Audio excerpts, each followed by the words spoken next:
वायदा जरूर किया बार बार, पर झूठे साबित हुए मोदी जी। कि भाई बीजेपी के पास जो है वो ऐसा वो है वॉशिंग मशीन है कि आप उसमें आओ और जो है धुल के निकल जाओ। मणिपुर के लिए एक शब्द मोदी जी ने नहीं बोला मणिपुर में। ये दुर्भाग्य है इस कांग्रेस का कि अपने लिए एक सीट भी सुरक्षित नहीं रख पाए।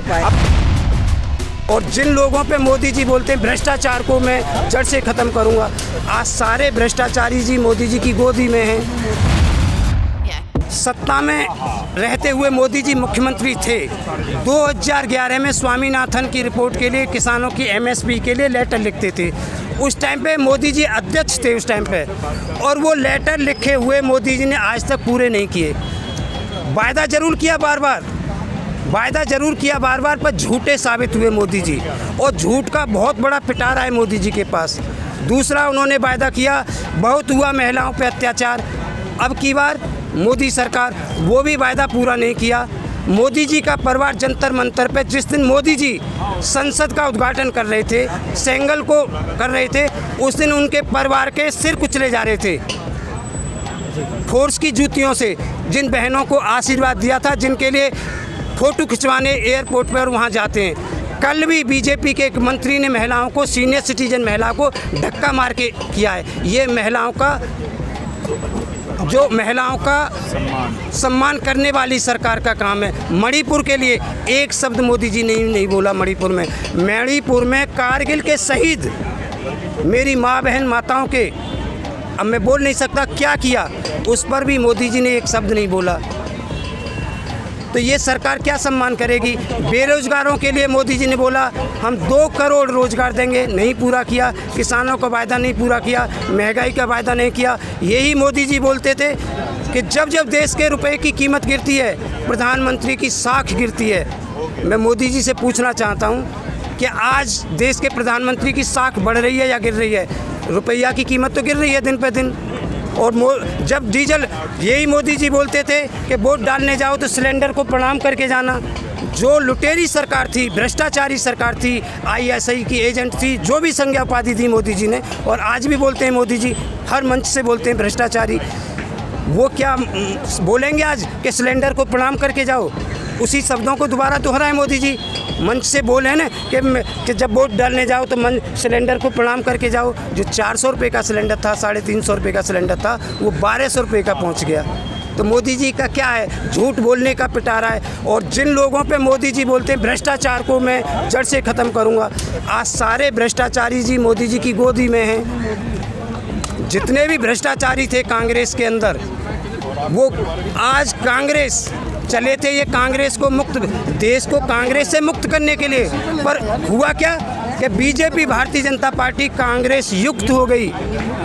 बीजेपी कांग्रेस युक्त हो गई। कांग्रेस तो मुक्त नहीं हुई, कांग्रेस मुक्त नहीं हुआ देश, पर बीजेपी कांग्रेस युक्त हो गई। आज 90% भ्रष्टाचारी, लुटेरे, बलात्कारी, देशद्रोही, देश के भगोड़ा बैंकों को लूटने वाले, जिन पर मोदी जी ने संवैधानिक पद पर बैठे हुए जगह जगह स्टेजों पर आरोप साबित करे कि 70,000 का घोटाला, 80,000 का घोटाला, 30,000 का घोटाला, चक्की पीसम, उन सबको मंत्री बनाया, मुख्यमंत्री बनाया, राज्यसभा में भेजा। और जिन अफसरों ने जनता के ऊपर अत्याचार किया, उनको प्रमोशन देके SSP से DSP बनाया, कमिश्नर बनाया। मतलब साफ छवि की है आपके हिसाब से? देखो, कांग्रेस ने कुछ गलतियां की थी, इसीलिए तो मोदी जी को लाए थे अच्छे दिन के लिए। पर आज अच्छे दिन क्या हैं? मोदी जी ने एक स्कीम चलाई थी, आदर्श ग्राम के सभी सांसद एक गांव गोदी में लेंगे। आज मोदी जी ने जो अपने क्षेत्र में, प्रधानमंत्री जी ने जो आदर्श गांव लिया था, मोदी जी खुद अपने क्षेत्र के आदर्श गांव का काम बताएं। दिल्ली के अंदर 7 सांसद हैं। दिल्ली को स्मार्ट सिटी बनाने का भी वायदा था। और आदर्श गांव, एक भी सांसद अपने गांव का आदर्श गांव दिखाए ना मॉडल, एक सांसद आदर्श गांव दिखाए, उसका परिणाम हुआ कि 6 सांसदों की टिकट कट गई, 0। अगर सांसदों ने काम किया है, मोदी सरकार ने किया है, तो उन सांसदों को रिपीट करना चाहिए। पक्ष आता है, अगर सत्ते में आता है, तो आप किसे प्राइम मिनिस्टर देख रहे हैं? देखो, विपक्ष में पहले भी नेहरू जी बने प्रधानमंत्री, उस टाइम पे भी यही ऑप्शन था। जो देश की जनता के लिए सही काम करेगा वो कोई भी प्रधानमंत्री बन सकता है। एक ऐसा चेहरा होगा जो बहुत सारे चेहरे, कोई भी बन सकता है, कोई भी आम आदमी, नागरिक, जनता बन सकता है। मोदी जी गैस से नाले से गैस उत्पन्न करने वाले प्रधानमंत्री बन सकते हैं। रडार से बादलों को छिपाने वाले प्रधानमंत्री बन सकते हैं। रडार से A+2 ABC+ वाला मैथ पढ़ा सकते हैं, प्रधानमंत्री बन सकते हैं। तो आम आदमी भी प्रधानमंत्री बन सकता है। तो फिर कहीं ना कहीं देश का वैसा ही हाल हो सकता है। सर पहले भी हुआ है ना। पहले क्या हुआ है बताओ? पहले अगर देश का ऐसा हाल हुआ है, पहले किसी प्रधानमंत्री ने बोला? मोदी जब ईमेल पूरे वर्ल्ड में नहीं था, उस टाइम पे मोदी जी ईमेल से भेजते थे। मोदी जी ने एक बोला था गुजरात में कि अलकेश अडवाणी जी की फ़ोटो मैंने मर करके लेकर गया फ़ोटो। तो उस टाइम पे ईमेल था क्या? मोदी जी तो कुछ भी बोल सकते हैं, कोई उनका बोलने का कोई कुछ नहीं। मोदी जी विदेशी सरकारों का प्रचार कर सकते हैं। मोदी जी को देश का प्रधानमंत्री बोलने की बजाय मैं मोदी जी को प्रचार मंत्री बोलने में ज़्यादा अच्छा समझता हूँ। उन्होंने चौकीदार अपने आप को बोला। चौकीदार की ड्यूटी कहाँ होती है? बॉर्डर पे होगी, घर के दरवाजे पे होगी, बैंक के गेट पे होगी, पर हमने उनको प्रधानमंत्री का पद दे दिया। ये हमारी गलती हुई। उन्होंने बोला मैं चौकीदार हूँ, तो चौकीदार की ड्यूटी कहाँ होती है? चौकीदार की ड्यूटी होती है कि जो विदेशों को भगोड़े भागे उनको रोकना था। एयरपोर्ट पे होते, बॉर्डर पे होते। तो मोदी जी के लिए कुछ भी बोलना संभव है, असंभव नहीं है उनके लिए। उन्होंने जो बयान रैलियों में दिए हैं उसका कोई जवाब ही नहीं है उनके पास। वो कुछ भी बोल सकते हैं। उन्होंने नोटबंदी की, नोटबंदी में बोला था मुझे 50 दिन दे दो, किसी भी चौराहे पे बुला के। नोटबंदी से क्या फ़ायदा हुआ? और फिर नोटबंदी के बाद छोटे नोट से तो भ्रष्टाचार रुक सकता है, बड़े नोट से भ्रष्टाचार नहीं रुकेगा।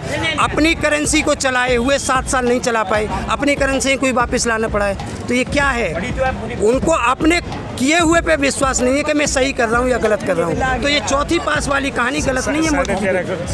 सक्षम भाई देखिए, नोटबंदी जब हुई, नोटबंदी से जो है टेररिस्ट बिल आ गया था। और ये हर सरकार में होता है। जब कोई सरकार आती है तो वो पहला काम यही करती है कि नोटबंदी करके, समझे जी।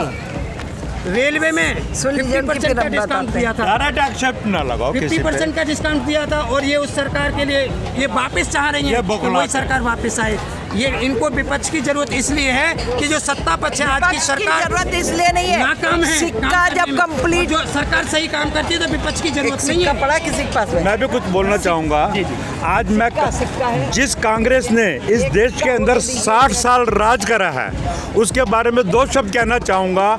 आज इनका इतना खराब टाइम आ गया है। ये पूरे देश में सीटें बांटा करते थे, आज इनके ये भीख मांग रहे हैं एक सीट के लिए, एक कॉन्स्टिट्यूएंसी के लिए। और जिस कॉन्स्टिट्यूएंसी जिसमें इनका रेजिडेंस है, इनके पूरे परिवार का, पूरे खानदान का, वो इस बार अपनी एक सीट उसमें जिसमें ये वोट कास्टिंग करेंगे वो भी अपने पास नहीं रख पाए। इस बार या तो उनको आपको वोट देनी पड़ेगी या अपने वोट को इस बार नोटा पे या फिर अपने बगैर वोट डाले रहना पड़ेगा, वंचित रहना पड़ेगा। ये दुर्भाग्य है इस कांग्रेस का कि अपने लिए एक सीट भी सुरक्षित नहीं रख पाए, अपने परिवार के लिए नहीं रख पाए। वो देश के लिए क्या करेगा? देश के लिए कुछ भी नहीं कर सकता भाई साहब। ये तो बिक चुके हैं दूसरे विपक्ष के हाथों में, अपने आदमी के हाथों बिक चुके हैं। सिक्का अगर सिर्फ एक तरफ से होगा और एक तरफ बिल्कुल ही खाली होगा, जिस तरह देखिए एक तरफ आपका हेड है, एक तरफ टेल है, ठीक है। अगर सिक्के के ये 2 पहलू नहीं होंगे तो ये सिक्का नहीं है। सिक्के पे एक तरफ मान लीजिए बना हुआ और एक तरफ गायब है तो ये बेकार की चीज़ है, ठीक है ना। सेम वही कंडीशन ये, अगर मैंने ये बोला कि बिना अपोजिशन के नहीं मज़ा आता, ठीक है, तो उसका मतलब ये नहीं होता है। फिर हम तो यही कह दें कि जो है आपका राहुल गांधी, वो वास्तविकता में पप्पू, अगर राहुल गांधी होता तो राहुल गांधी कैसे सत्ता चलाई जाती है वो चलाना उसको मालूम होता, ठीक है जी। और जब वो आलू से सोना उगा सकता है, जीजा जी जो है प्रॉपर्टी दूसरों की खरीद सकते हैं बेवकूफ़ बना करके। तो आपको ये बता दें कि लोग बाग जो कहते हैं ना कि भाई बीजेपी के पास जो है वो ऐसा वॉशिंग मशीन है कि आप उसमें आओ और जो है धुल के निकल जाओ, ठीक है। तो ये मशीन और भी लोग रख लें, इसलिए आज हम एडवर्टाइजमेंट कर रहे हैं कि आओ और धुल के निकल जाओ। वैसे लोगों ने रखी थी, लेकिन वो मशीन पुरानी हो गई थी। अब ये नई मशीन आ गई है, LG वाली, ऑटोमेटिक वाली है। डालो और धुल धुल के निकलते चले जाओ। तो ये है, जिसको जिसको ज़रूरत है विपक्ष में आ जाओ भाई, आओ और तुमको धो धो के भेजते हैं यहाँ से।